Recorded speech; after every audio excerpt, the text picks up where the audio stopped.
Well, I'm commentating here. Oh, really? I play that game. And he promised me he's not a Gaslow player, so that's okay in my book. All right, let's see what the next map is going to be. Now we've got our people who play here. A shout out to Cowdor's Dentist and my customs officer. The next map is going to be Tomb of the Spider Queen. And finally, worst positioning, getting a map choice in.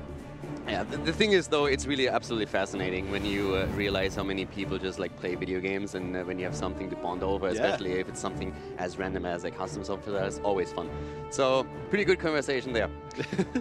Tomb of the Spider Queen. Okay, so this is a map where we have, for worst positioning, we have 5 games played by them on this map, a 60% win ratio, pretty decent map for them. With Diamond Skin, when we're looking at Tomb, that's...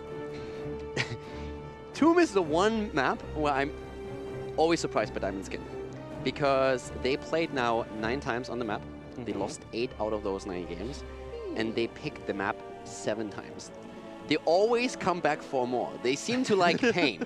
Every single time they got hammered into the ground on Tomb, the next time they played, they were like, I think it's a great idea to pick Tomb again, and they always lose. So maybe the last 6 times were a fluke. We should do this again. Exactly. So that seems to be the thought process here. So they seem to feel confident on the map. They seem to feel, okay, we have a strategy that really works for us. But now they are going to be brought on Tomb again. And we talked a lot about how the first 2 maps worked strong for Diamond Skin. So don't get really fooled by that 0-2 track record in favor of Diamond Skin right now. Worst positioning still has chances to come back into this. Question is, of course, also going to be, Diamond Skin usually chose the map in the past, and that puts them into a first pick position. Into a second pick position. Now they are in a first pick position. That might change the way that they can present themselves on the map. But, I mean, we need to be honest here. Worst positioning, they need to win, and they need it now. If you lose here and you go down 0-3, you actually reverse sweeping a best of 7? That's nearly impossible. We've ever seen it. We've seen a team come close, actually, in last Crucible.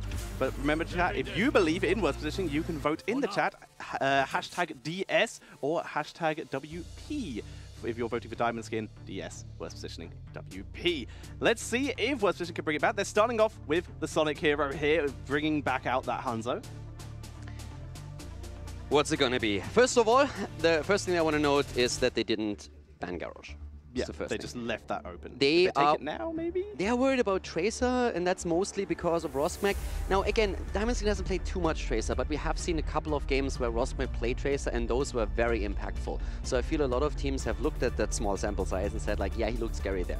Can we deal with that? Maybe not quite, so let's get rid of it. But how do they deal with Garrosh now? That's more so the question that I have. Blaze. Going into Blaze is also a good opening. You have the layer defense on the map again. You have a strong solo lane. But I feel there's a very good chance that Diamond Skin is going to pick up Garrosh early on. It's a very early pick for the Blaze. It does allow them to flex their own tank a little bit more, but it's still a little bit more unusual.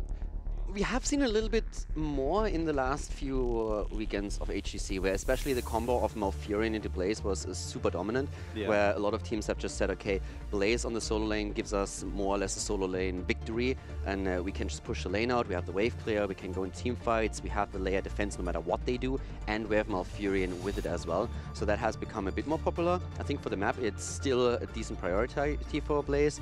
But I want to see if Diamond Skin, they go into Garrosh again, and that is really something that I would have loved for worst positioning to acknowledge in some way, since I think it's a big reason of why Diamond Skin is recently a lot more successful.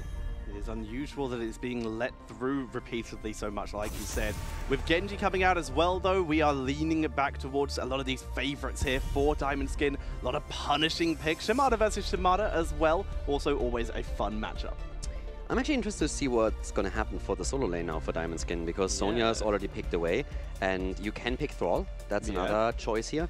Do you have enough frontline sustain, though, around Thrall and Garrosh alone, or do you need a bit more here? Same issue with Malthael. If you're going to do that, unless you plan on going Tormented Souls, your sustain can be pretty low with the hero, meaning the frontline could be in peril.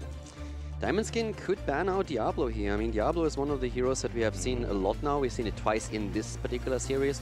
But in general, Worst Positioning really likes to play it. They have Blaze already, so a hit point heavy frontline.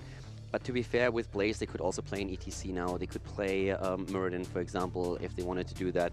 It depends a bit on what exactly the rest of the draft is going to look like. But Medivh is open too, so you can ban out Medivh instead, destroy the combo that way, and that's what they're doing here. So they're just giving over Diablo as a tank, but removing that burst protection for Hanzo. Very cool. So we're relying on Bunker now at that layered defense, as you said. And we actually still have Leoric open too. It completely slipped my mind. So Same. Leoric would really be good for the bottom lane if we all of a sudden have Diablo coming in. They could even go for the combo that we saw in HGC China during their playoff phase, and I believe in another region, but I can't remember, of the Entomb Planet Cracker, if Diamond Skin want to drop back onto that Phoenix. We had Entomb Planet Cracker in Europe once as well. But it was so good. Well, it was good in China. It was a good idea. Yeah, but they never really lined it up. So they lined it up, and I think they lost that game anyway, though. Yeah. But it was the kills they got with it were very good. Yeah, in Europe it was kind of fun. It wasn't quite as impactful as we thought at the start when it happened. But it's definitely a setup that you can run for sure, especially if you can lock the target down with more fury and even further. But here's the moment of truth. Gul'dan and ETC. Ooh. So yeah, Diablo left open. They decide to go for a little bit more consistent crowd control as opposed to burst crowd control, as I like to think of Diablo. To be honest, I mean, if you have Blaze, I like ETC there. ETC is a tank that I feel suffers if you don't have a strong second melee at his side, because he can be blown up quite easily. But he has a lot of playmaking potential and also a very nice lockdown, so it's great for him. If you have Blaze, then you should normally be in a position where you can stay safe with ETC too. You can get your proc rock completed very, very quickly on the map, which is another advantage. Gul'dan supplies them with a lot of wave clear, so I feel the draft so far is looking pretty solid. But then again, I didn't have any complaints about the drafts on Battlefield of Eternity either, and they just misplayed that pretty heavily. Maybe it was nerfs, we're going to find out soon, but worse positioning, I hope that they use those few minutes from the break to just calm down. This is a different draft to what we've seen before from them, so they definitely seem to be doing something different. Let's see if it works out. Here's that Junkrat we were talking about earlier, and the Thrall as their solo laner. So is their front line going to be strong enough? We will have to see. Their poke, on the other hand, is very strong now with that Junkrat and that Thrall. Yeah, Junkrat has a 40% win ratio for Diamond Skin. And again, always putting it into relationship to the average win ratio, which is 29%, so it's still a positive hero for them, so to say. With Thrall, we have seen him pop up a lot in Europe in particular, and currently Diamond Skin is sitting at, well, 5 losses with him, so not a single victory. They are going to try and change that. They still believe in him. I could have seen them with a Leoric instead, but Thrall definitely fits the bill here too. And Nunia finally going away from the Shaman, bringing out the Admiral. Stukov enters into the battle, and this is a map where there's actually, this is a matchup, sorry, where there's actually a little bit less CC than Diamond Skin have been running before. So seeing the Stukov this time, kind of digging it. Yeah.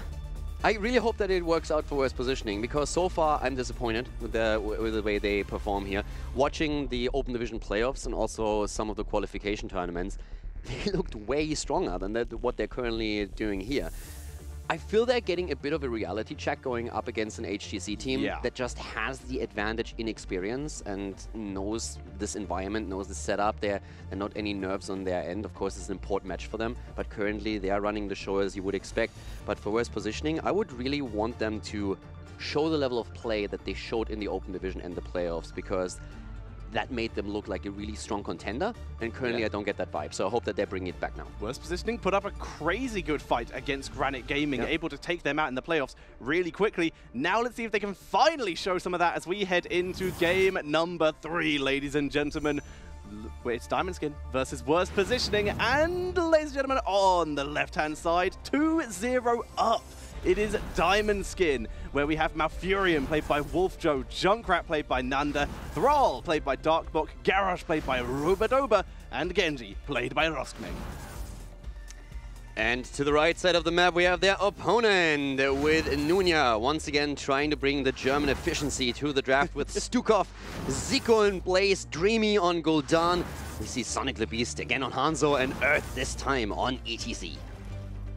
It's a good draft. Both of these drafts look pretty strong and have the great potential for setups, but let's see if worst positioning can finally begin to get themselves on the board. We have the Adrenaline Stim Pack coming in for Blaze, going all in for that wave clear and a little bit of extra team fight damage. Yeah, right now, worst positioning, they really need to show that they're also able to get a few kills, because it's not only that they lost the last 2 maps, but at the same time, they also didn't really find a lot of kills there and really struggled to win any of these fights despite the team compositions that they ran. Now Zico is already under a bit of pressure down to the bot lane, is trying to get away here.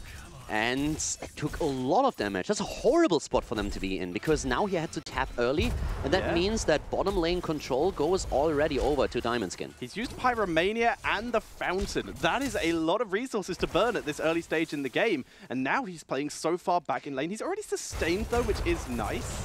Yeah, but the big problem for them is simply that Thrall now has lane control, because Thrall still can tap, and that means that Thrall is going to have an easier time stacking.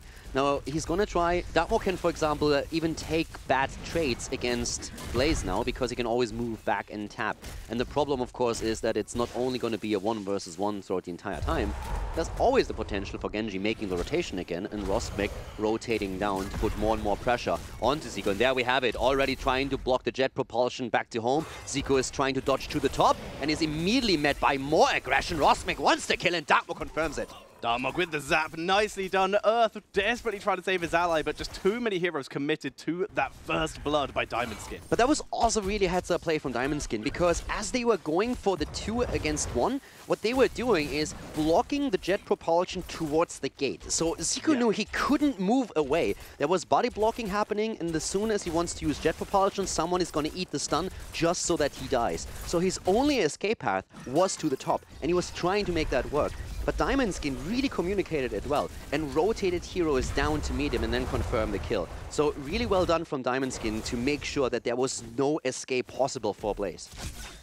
So here, we're just getting back to wave clear at the moment, with worse positioning, desperately trying to keep themselves in the XP game. Despite that only being 1 kill, it's still a nice little boost, especially once objectives start to become a priority for both these teams as they continue to gather gems. Wolfjo already turns his in, 23 already in by Diamond Skin. Yeah, and that's not the only thing. Through the kill against Blaze, they were also able to easily take those Siege Giants down to the bottom of the map, and that netted them already a tower that got destroyed here, so that's extra experience for them. Darkmoor himself, by the way, has, through that dominance at the bottom lane, had a very easy time to stack his quest talent. So Echo of Elements is currently sitting at 16 stacks already. Hanzo, on the other hand, 0 stacks on his level 1 talent here, as we are seeing finally a little bit of pressure put on by worse positioning, making the most out of their bruiser camp, able to take down a tower. That's a big boost in XP for them. Yeah, a lot of that came down to Stukov. Nunya dropping the lurking arm in the silence there, making it extremely awkward and difficult for Diamond Skin to move through the gate and try and defend. So that definitely put a lot of pressure in, and actually put worse positioning in a spot where they're a bit ahead. But again, Zico is in trouble down here at the bot lane. This time he tries to go in because the rotation is happening from worse positioning, but good job by Wolfjo, dropping down the roots, Roba-Doba as well with a stun, so the rotation is a bit too slow to capitalize on it.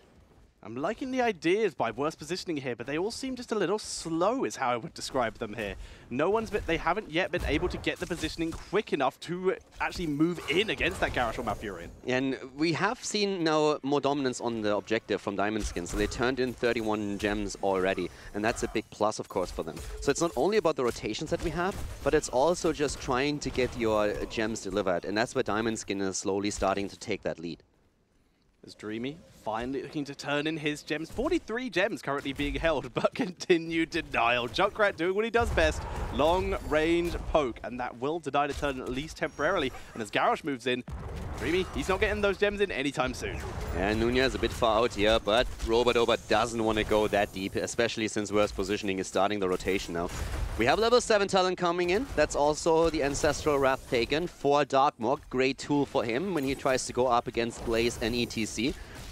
But we have 31 gems still in the hands of Diamond Skin. They can go for the turn, but first of all, they're trying to go for Zico. Here comes the jet propulsion. This time Zico gets away. Rotation is coming in. Nunya helping out the bot lane, but it also leaves the top wide open. Incinerator Gauntlets for Blaze will land clean up a little bit quicker, which will help him against the roll. Dreamy, though, has just been eating so much damage and harassment here that he is really struggling. Look how many gems Diamond Skin have compared to worse positioning. Worse positioning have enough for a turn in. Diamond Skin almost have enough for a second at this point. Yeah, it's actually starting to become a bit scary because they are always low in HP. Worse positioning, that is. Zico is struggling. We have Gul'dan low in HP too. The poke that we see through Junkrat, Thrall, and Genji is giving them a very tough time. And Dreamy is constantly trying to turn in, but Nanda is just not giving him any room to breathe. Nanda's positioning has been really good here to keep punishing that Earth. pulling back a bit. Dreamy actually looking to try and kill off Nanda here. ETC dropping solo. Good stun by Ziku. That will get Earth out. The lightning just short of being able to kill him. But that should be the turn-in. At this point, he has the tap and he goes for it, but that should be a turn-in. Nando, on the other hand, gets taken down here. Great kill by Dreamy. That's a turn-in for him, and a fantastic kill. Gems lost now on Diamond Skin's side, so worse positioning with some individual plays here that could open the map up for them. Dreamy had enough of getting harassed that entire time, but Earth and Nunia are having problems. Nunia will go down here, and once again, that is probably going to be enough for the turn-in here. But good reaction by Dreamy. He's probably actually finally got his gems turned in as well. Yes, he has. So that's good news for him. He can now actually join his team to try and prevent bot turn-in, and he will. I would really have liked Diamond Skin to guard the gems that Nunia lost a bit better. ETC wasn't able to recover all of them, but he was still able to move in and grab some. But the Web Weavers are now starting to descend, and that's, of course, on the side of Diamond Skin. Worst positioning is still looking decent in experience, though. He has even taken a slight lead. We are going to have the Web Weavers coming down around level 10, and then it's just a big question of how successful is Diamond Skin with that turn-in. Now, keep in mind, again, they have played on this map 9 times, and they lost 8 out of those 9 games. But they keep coming back to the map. They feel confident here, and this time, they seem to have the momentum in their favor.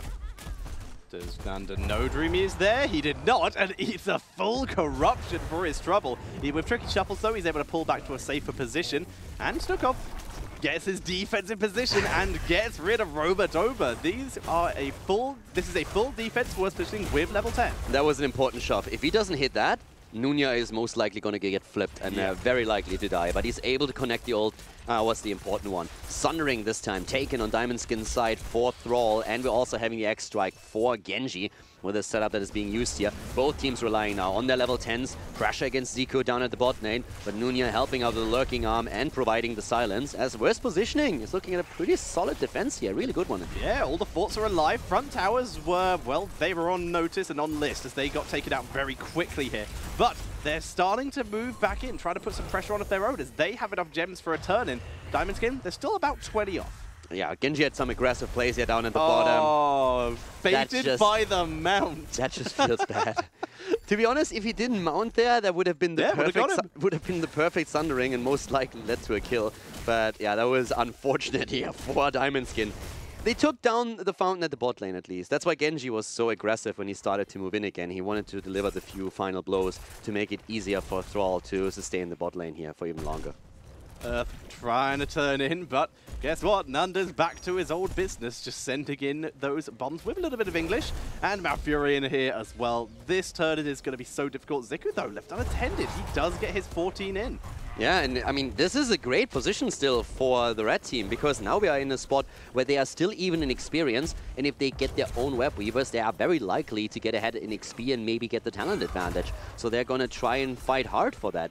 This is the best that worst positioning has looked so far in the series. Completely agree. Their drafting is completely different to the first 2 games, and they're really making it work this time. Horrify is dropped. Massive shove does not land, but Robodoba is so low here. But huge damage. Zoning Mosh Pit trying to save Dreamy, but the Riptire gets him. Nunia is completely separated from his team thanks to Robodoba, and that's a double kill for Diamond Skin. I think we spoke too soon, Caldor. Yeah, that was a big double kill, and the Riptire to the face of Dreamy took him down quickly, and then of course Nunia was just way too far out. He had no escape there. They chased him down easily, and that double kill alone is now putting Diamond Skin back into the driver's seat, just as worst positioning was about to have a bit of an edge on the map.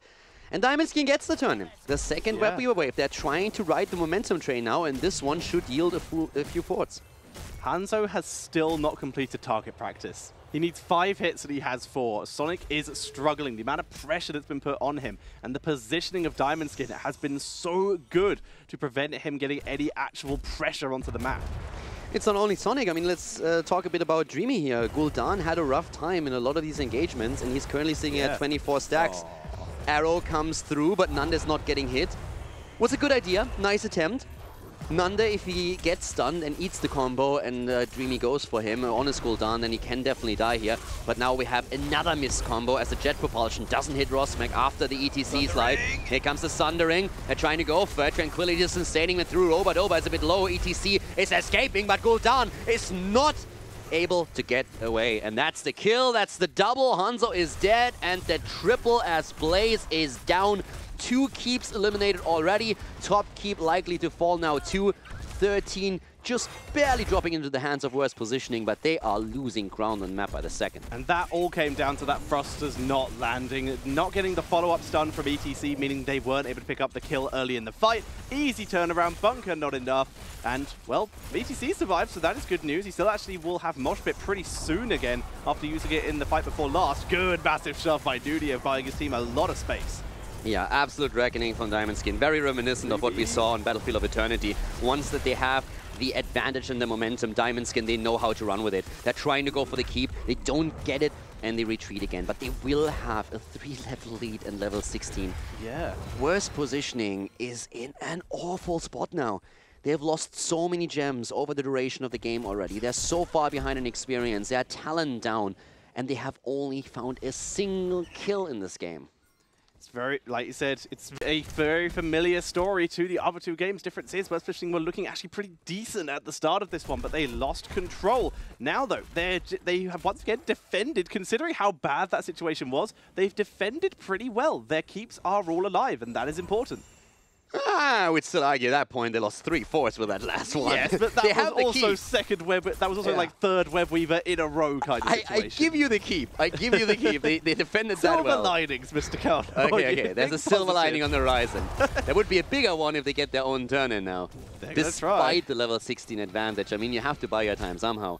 But Diamond Skin is very, very willing to engage into these fights. Obviously, since they have a talent advantage, they want to fight. They have a talent advantage, like you said, they have a 2-level lead. Target practice is finally complete for Sonic the Beast, so his damage is now about as online as it's going to be. There's the one-man Mosh Pit and Horrify stacked. It's definitely going to be a kill, but 2 big heroics. Good massive shove will allow them to zone away as well, but the Malfurion route sets up for the attempted kill. Onto Earth here. Good face melt to try and keep him alive. He turns around, goes back in, uses the bunker. Riptide's just going to wait for him. Where are you, ETC? There's the kill. In the background, though, onto Thrall. Earth face melts again. The toss by Robodoba. There's the taunt, and ETC will go down. And the bomb actually puts Nudia in a really rough spot. Yeah, Zico is coming in on the other hand, but he misses the stun. Robodoba moving out, getting the Indomitable as Roskmek is trying to go into the backline to get some extra damage in. Sonic is jumping after him. We're gonna have the fight of the brothers here, and Roskmek is gonna fall here. Diamond Skin is starting to grief. That was quite the fight, and not in a good way for Diamond Skin. Really struggling. Keep survives, like we already mentioned. Genji was taken out after going far too deep looking for that kill. And yeah, for worst positioning, that's one of the best fights they've had, but it was by no means clean. I mean, that was really, really bad by Diamond Skin. They were way too confident after the initial kill, because the problem that they have is that worst positioning gets underdog bonus experience for the kills that they have. So all of a sudden, instead of being 2.5, nearly 3 levels behind, it's only a 1-level difference. And they get the turn in, and they have 16. So even after the initial kill, if you just allow them to turn in, first of all, there's a chance you can interrupt them long enough to get your hero back. But even if you allow them to turn in, they're still down in talent. Yeah. That makes for an easy defense. Now we have a situation where worst positioning gets the turn in, and they have the same talent here. So Diamond Skin, by sacrificing 3 heroes in that last engagement and being that confident, they all of a sudden gave up a lot of the advantages that they had and allowed worse positioning to come back into this. And it's hard to believe that this started with a Mosh Pit Horrify overlap. Yes. That they were able to not gain any value from the Horrify at all, and yet they were still, worst positioning was still able to take it due to the mistake of Diamond Skin. As we do finally see worst positioning taking 1-4, looking for a second. All this XP being given to the Madrimi, once again getting pressured by Genji. Thrall isn't here, and Zico's coming in. This is a 5 versus 4. They need to be cautious. Roskmek is moving out. Robodoba is moving out of harm's way too. They're still in the lead in experience, but they're losing ground quickly. And this is the best shot that worst positioning had in this game so far to start a comeback. But they're going to try and go for the fight here. Here comes the Reptile, and they go again for Blaze. The taunt is in, but the silence provided immediately by Nunia. Massive shove does not land. Zico pulling back, getting extra speed. Here comes the bunker. Roskmek is just 1v4ing in the backline, putting on so much pressure. Sundering is beautiful. Zico gets deleted here. Earth in full power slide, trying to get out. Nice face melt to try and escape. And they're going in again. At this point, they're just chasing. They're just trying to get close enough. They don't get the second kill, but the kill against Blaze alone was already worth it. The middle falls, at least the wall, Yeah. but now we have a lead in experience, a potential for a completed turn-in, and an attempted snowball towards level 20. So Diamond Skin, through that fight, definitely started to bring themselves back into this, but worse positioning is still in the game, thanks to the earlier team fight where Diamond Skin just was way too optimistic. We see the mercenary camp taken. This is in the bot lane where the keep is almost dead. This could be huge pressure. And with the web weavers coming in, bot lane is almost, at this point, a foregone conclusion for Diamond Skin. No, definitely true. Diamond Skin would not be happy if they only get the bottom keep. They want to get more than that. A second keep would be the dream. If you can get a kill, you might even be able to snowball it towards a core. But you still want to get more experience. If you can take the walls and you miss out on additional keeps, then at least you will have level 20 pretty close. You could make a boss play after that. But of course, the ideal scenario for them here is to get multiple keeps. Yeah, bot is being hardline defended by Blaze, though. It might actually survive this. But this commitment of burning a hero just to defend that bottom lane is such a big deal. And we see the great defense once again. Horrify is good. Thrall with Wind Fury on. Radin with extra speed, but he's able to pull back. Sundering. The huge move onto ETC, who's dropped down so fast. And Sonic will be killed by Genji. Double kill incoming, and once again it's Roba-Doba that saves the day, saves Thrall, allows the re-engagement, and there's the kill after kill after kill. They're gonna go for core here. Storm Talons are already in. With Hanzo dead, Blaze eliminated, and ETC gone. There is nothing to stop Diamond Skin from getting the third win in a row. Worst positioning, still struggling to get even a single map win. And we have Diamond Skin absolutely dominating this best-of-7 series at the HGC Europe Crucible. They look strong. They even grabbed Dreamy on the way out. Actually, he survives a really long time. But the core will go down. That's a full team wipe for good measure. And Diamond Skin 3-0 in this best-of-7. I'm coming back to your point that I made after game 1, made after game 2, and we have to make it again after game 3. Get rid of that bloody